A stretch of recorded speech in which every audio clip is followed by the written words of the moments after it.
राज्यात पावसाने आता जोर धरला आहे। मुंबईत पहाटेपासूनच धुवाधार पाऊस सुरू आहे।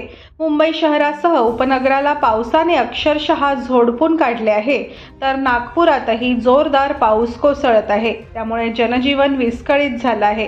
हवामान विभागाकडून आजही विदर्भाला रेड अलर्ट जारी करण्यात आला आहे, तर नागपुरातही आज जोरदार पाऊस बरसणार आहे। पावसाचा ऑरेंज अलर्ट नागपूरमध्ये जारी करण्यात आला आहे। मुंबईशिवाय ठाणे, पालघरमध्येही पावसाचा इशारा देण्यात आला आहे।